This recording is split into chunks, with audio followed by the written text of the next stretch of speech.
Friends, welcome to Lavanya's life style. ఈరోజు వీడియోలో వరలక్ష్మి వ్రతానికి అమ్మవారి కలశ అలంకరణలో మనం జాకెట్ ముక్కని అంటే మనం బ్లౌజ్ పీస్ని ఏ విధంగా ఫోల్డ్ చేసుకోవాలో ఇప్పుడు మనం తెలుసుకుందామండి. ఫస్ట్ మనం ఈ విధంగా బ్లౌజ్ పీస్ తీసుకోవాలండి. ఫస్ట్ మనం బ్లౌజ్ పీస్ తీసుకున్నాక మధ్యలోకి ఈ విధంగా మడవాలండి. ఈ వీడియో మీరు చూస్తే మీకు డౌట్ రావచ్చు, ఈ వీడియో నేను చేయట్లేదండి. మరోసారి ఈ విధంగా మనం మధ్యలో మడవాలండి. చూస్తున్నారు కదండి. ఈ వీడియోని యాక్చువల్గా నేను వాట్సాప్లో మా మమ్మీని షేర్ చేయమని చెప్పానండి. మా మమ్మీ చాలా చక్కగా ఫోల్డ్ చేస్తారనమాట. అందుకోసం నేను మా మమ్మీని షేర్ చేయమన్నాను. నెక్స్ట్ మనం ఈ విధంగా ఫోల్డ్ చేశాక కోన్ షేప్లో చూస్తున్నారు కదండి, కోన్ షేప్లో ఈ విధంగా సన్నగా కోన్లా తీసుకుని చక్కగా ఈ విధంగా ఫోల్డ్ చేసుకోవాలన్నమాట. చాలా సింపుల్ ప్రొసీజర్ అండి, అసలు మీరు ఏ కష్టపడక్కర్లేదు. మరోసారి కూడా మీకు నేను క్లియర్గా చూపిస్తానండి. ఇప్పుడు మనం గ్రీన్ కలర్ బ్లౌజ్ కూడా ఒకసారి చూద్దాము.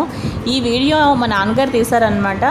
మా మమ్మీ పాపం చేస్తూ ఉంటే ఇద్దరు కష్టపడి నా కోసం వీడియో పంపించారండి. మా మమ్మీ చాలా బాగా చేస్తారు, నాకన్నా కూడా చాలా బాగా చేస్తారు. అసలు పూజలైనా సరే ఏవైనా సరే అన్నీ కూడా ఇప్పుడు మీకు నేను ఎన్నో వీడియోలు చేస్తూ ఉన్నాను కదా, చిన్నప్పటి నుంచి అన్నీ మమ్మీ దగ్గర నేర్చుకున్నాను అనమాట. ఇప్పుడు మనం గ్రీన్ కలర్ బ్లౌజ్ని మనం చూద్దామండి క్లియర్గా.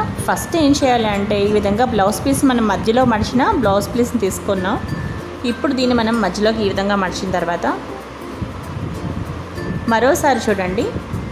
ఇప్పుడు మనం దీన్ని కూడా మనం మధ్యలోకి ఫోల్డ్ చేస్తాం. ఇప్పుడు చూస్తున్నారు కదండి.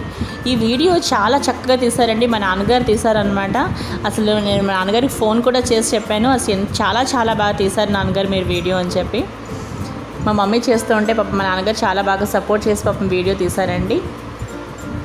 అలాగే నెక్స్ట్ ఈ విధంగా చక్కగా ఈ విధంగా కోన్ షేప్లో ఈ విధంగా ఫోల్డ్ చేయాలన్నమాట. చూస్తున్నారు కదండి, చూస్తారు కదా సన్నగా. మా మమ్మీ కూడా ప్రతి సంవత్సరం కూడా ఇదే విధంగా చేస్తూ ఉంటారండి. ఆ కోన్ ఎలా అంటే మనకి కలసం మీద పెట్టిన తర్వాత మన ఆర్నమెంట్స్ అన్నీ కూడా వేసిన తర్వాత కూడా ఎక్కడా కదలకుండా స్టిఫ్గా అలాగే ఉంటుందండి. మీరు థంబ్నెయిల్లో చూసారు కదండి, చక్కగా స్టిఫ్గా అలాగే ఉంటుందన్నమాట. తప్పకుండా ఒకసారి మీరు చేసి చూడండి. తర్వాత మిగతాదంతా కూడా మధ్యలోకి ఈ విధంగా లోపలికి మడిచేయాలన్నమాట. చూసారు కదా, అంటే మనకి ఎక్స్ట్రా పైన ఉన్నదంతా కూడా ఈ విధంగా మీరు చూస్తూ ఉంటే మీకే తెలుస్తుంది. మీరు ఎటువంటి పిన్నిసులు కానీ అలాంటివి కానీ మీరు ఏవి పెట్టక్కర్లేదండి.